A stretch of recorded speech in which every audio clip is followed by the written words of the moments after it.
so you'll have to forgive me. But it's an honor to speak to you this morning.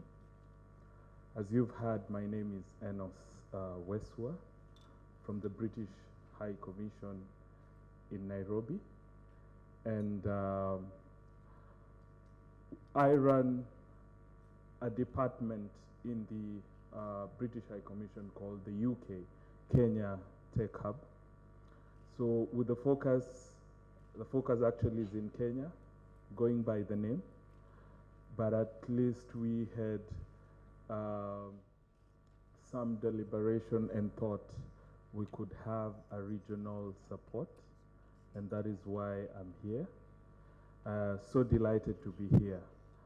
So all protocol observed, I think I'll just give a very quick overview of lesson learned and how the startup ecosystem is in Kenya.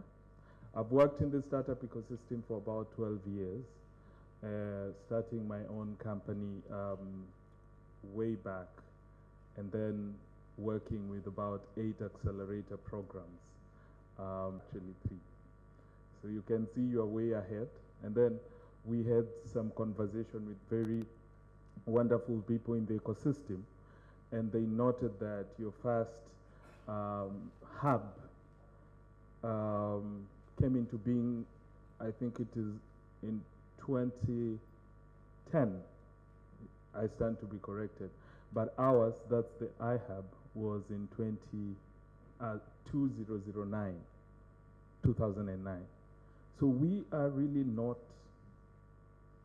quite far apart in terms of the innovation ecosystem. But I think what Kenya has done is that we probably have gone faster, and I'll just highlight what has really accelerated that kind of outcome. Given that at the moment, I think we are top as the destination for startup fund, raised about 1.1 billion USD, which was a 33% increment from the previous one, even that was for 2003. And just to note that that is about 23% of the total African investment in startups. So just looking at what really made that acceleration happen is that a lot of these things were informed way earlier by the Vision 2030, as well as the digital economy blueprint. I happened to attend an event for Smart Africa. I don't know how many of you know Smart Africa? Okay, so a few of you know Smart Africa. So Smart Africa is an organization that was brought up by heads of state in Africa trying to see how can we make the Africa economy more digital, and of course the digital economy has very many benefits in growing the economy. And so Kenya was tasked to actually draft a digital economy master plan for Africa. And that digital economy master plan really had quite a number of very interesting things. We had something called, and I would love that all of you can check that. If you just Google, I'm sure you can see that digital economy master plan. Actually, it's similar to the one we launched in Kigali for the digital economy master plan for Africa. And of course, it highlights a number of things. It highlights the digital business, which is digital entrepreneurship, being supported by the digital infrastructure. And I know the digital infrastructure is quite a huge piece of really accelerating some of these things. We also have the digital governance and digital government, and accessing government services digitally. We have, I think, about 3,000 government services online, which I think all of you, I'm sure most East African countries are also working towards digitizing government services. So we also are aware of what other countries are doing, but I think we also went to learn from our brothers in Rwanda. They have done theirs in a very good way. I think it's called Irembo. And you find that this really facilitate startups to plug in and to understand what the government is doing, because there has to be a link between the government and the community as well. And then I think also many hubs came about and the universities were involved and they became aware. But at earlier stage, we also involved the Kenya National Innovation Agency, Kenya, and I know some of you came for our Innovation Week, that's last year, being led by the Kenya, which is an agency under the government. Now, there are all these pieces that came together and made the acceleration of the startup ecosystem thrive. But other than that, I think also there's quite a bit of that entrepreneurial spirit, which I think also is in this country. I've seen it. And I think being led by the youth to really create businesses. And there was quite a lot of that translated into startups. But also our economy is largely SME driven. About 80% is SME driven. But now the challenge that we had initially was that there was really no difference, or rather differentiator, or rather a definition that differentiated between an SME and a startup, and also that really might have worked against us in the long run. And why am I saying that? I think when I was working with one accelerator program, I think it was the first accelerator program in Kenya, was called Upwiz. So Upwiz, and I think also just to talk about the ecosystem players who met or who accelerated that ecosystem. Upwiz came about because of a collaboration between a university and a corporate. And that's just the power of that collaboration. So there was Strathmore University and there was Safaricom. And I know most of you have heard of Safaricom. So Safaricom has been a very big player to accelerating the startup ecosystem, because they created the first accelerator program. And Upwiz, we did run Upwiz for 3 years under the Strathmore University.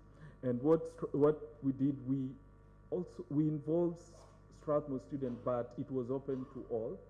We got quite interesting companies, and one company was absorbed by Safaricom, called, the startup is called Mleja. And this is just to underpin the fact that when you have good collaboration in the ecosystem, then things are bound to be accelerated real quick.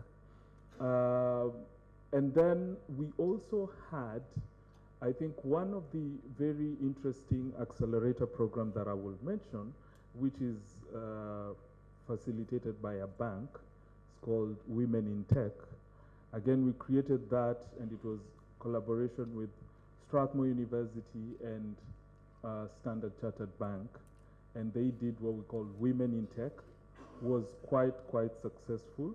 We've had about 2 startups who are actually, this year, they were amongst the list of those that attracted the funding.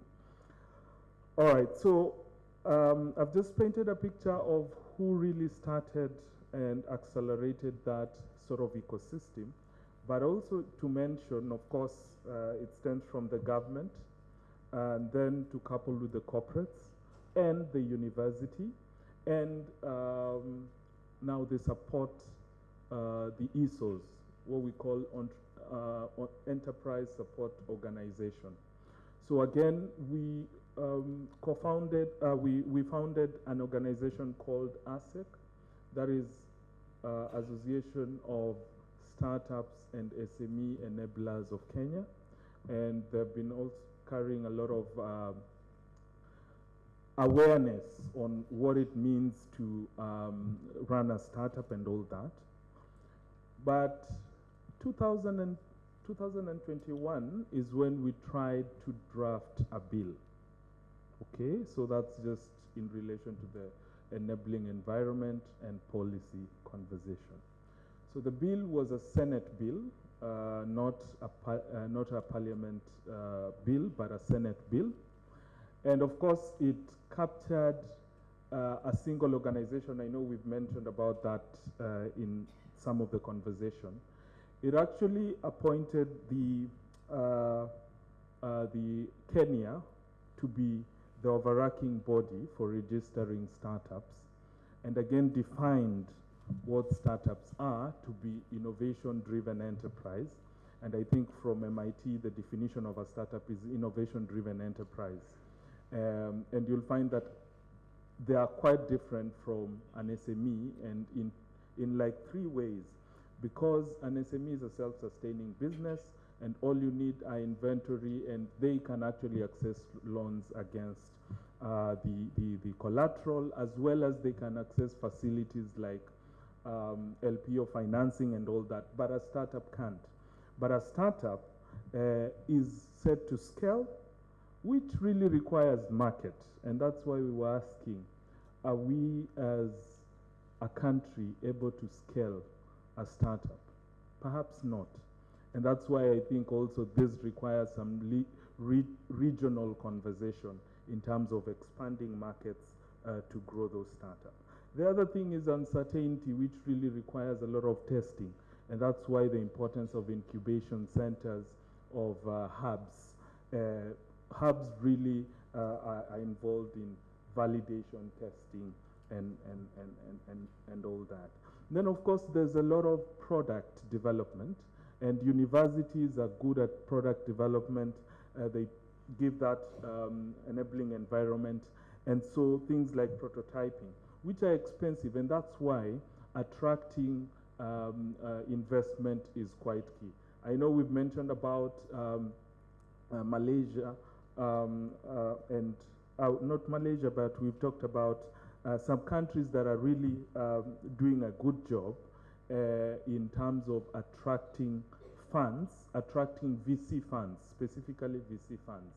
And of course, we'll, I think, discuss more in terms of what are the regulations around really attracting this VC fund to actually fund the product development and the scaling, because scaling needs market as well as financial resources. So I think I'll stop there because I have quite a number of things that I had highlighted and happy to share them on the panel. Thank you so much.